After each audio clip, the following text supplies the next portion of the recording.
सतनाम सत साहिब। कुरान शरीफ में कर्म फल का वर्णन देखने को मिलता है, लेकिन कुछ लोग मानते हैं कि कर्म फल कुछ नहीं होता है या उसको झुठलाते हैं। लेकिन कुरान शरीफ की बहुत सी आयतों में कर्म फल को जो है साफ तौर पर लिखा गया है और हमें उसको ध्यान में रखते हुए अपने कर्मों को करना चाहिए, क्योंकि उसका फल मिलना निश्चित है।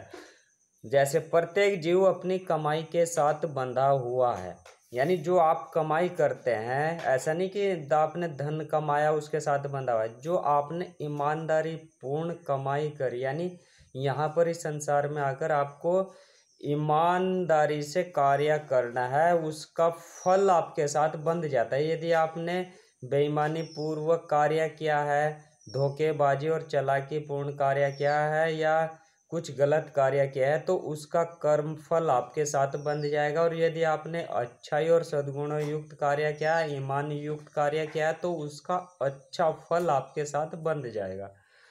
तो प्रत्येक जीव अपनी कमाई के साथ बंधा हुआ है। तबारकल जी 29 सूरह मुदस्सिर आयत 38 पर देखें। अब आगे लिखा अगली आयत में, उस दिन मनुष्य को बता दिया जाएगा जो कुछ उसने किया धरा होगा। यानी जब आखिरत के दिन, जब न्याय का दिन, आपको सब कुछ बता दिया जाएगा कि आपने क्या अच्छाई की और क्या बुराई की। ये तबारकल जी 29 सूरह क़ियामती आयत 13। अब आगे है, यह तुम्हारा प्रतिफल है और तुम्हारी कोशिशों की कद्र की गई है।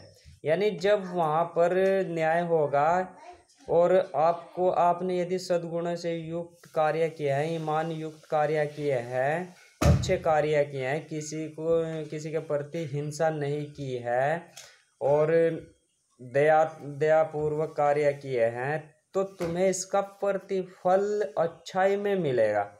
और यह क्या कहना चाह रही है, यह तुम्हारा प्रतिफल है। यानी जब वहाँ पर न्याय के दिन किसी को अच्छा फल मिलेगा, अच्छा परिणाम मिलेगा, तो यह उनके पिछले किए गए कार्यों का प्रतिफल है और तुम्हारी कोशिशों की कद्र की गई है। यानी जो तुमने अच्छाई की ओर बढ़ने के लिए कोशिश की, अच्छे कार्य किए, उसका सम्मान आपको मिल रहा है अंतिम दिन में, आखिरत के समय में। तो तबारकल जी 29 सूरह दहरी आयत 22। क्या हमने अगलों को विनिष्ट नहीं किया, फिर पिछलों को भी उनके पीछे भेजते रहे।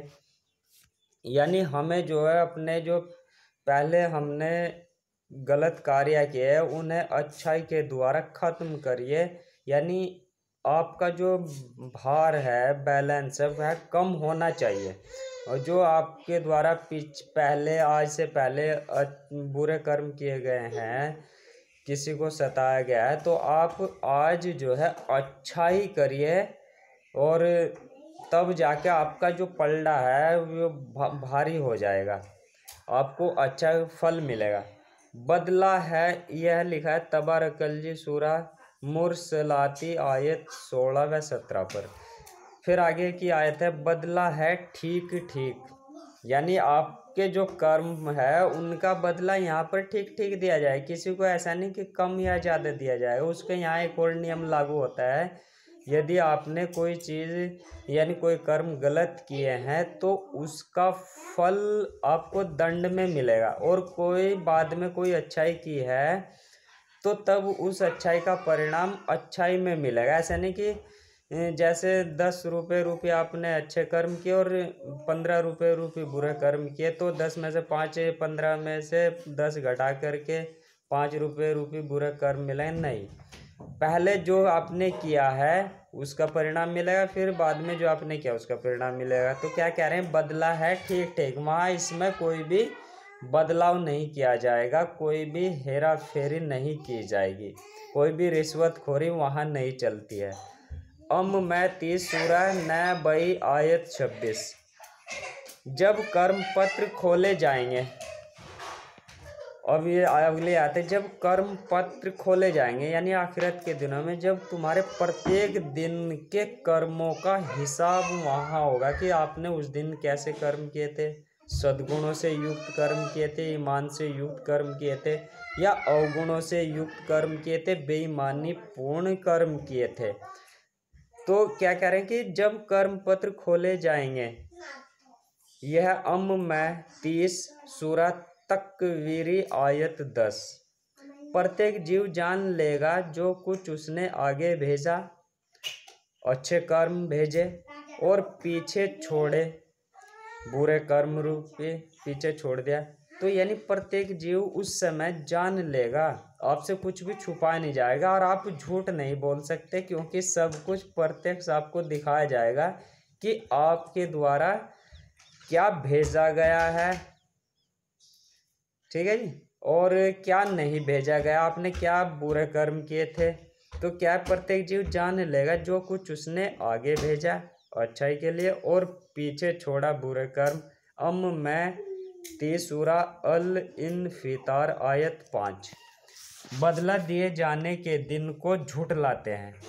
कुछ लोग होते हैं ना समाज में कि कह रहे कुछ नहीं होने वाला, ऐसा नहीं होता, बदला कुछ नहीं दिया जाएगा, कुछ भी हिंसा करो या हिंसा करो कोई फर्क नहीं पड़ता, यह मनुष्य शरीर मिला है, इसमें कुछ भी कर सकते हैं। लेकिन आयत कह रही कि बदला दिए जाने के दिन को झूठ लाते हैं, कुछ लोग झूठ लाते हैं। तो ऐसा नहीं है, यह झूठा नहीं है, यह वास्तव में सच्चा है और आपको इसका बदला अवश्य मिलेगा जो आपने किया। में 30 सूरा अत तफीफ आयत 11। जो ईमान लाए और अनुकूल कर्म किए उनके लिए बदला है कभी समाप्त न होने वाला। देखिए क्या कहा है, जो ईमान लाए हैं अर्थात ईमान लाकर सद्गुण से युक्त होकर अहिंसा का पालन करते हुए उन्होंने कर्म किए हैं, तो यह इसका बदला जो है कभी न समाप्त होने वाला। यानी जिसको आखिरत सुधर जाती है अर्थात उस अल्लाह में ही विसाला हो जाता है, उसमें ही मिल जाता है,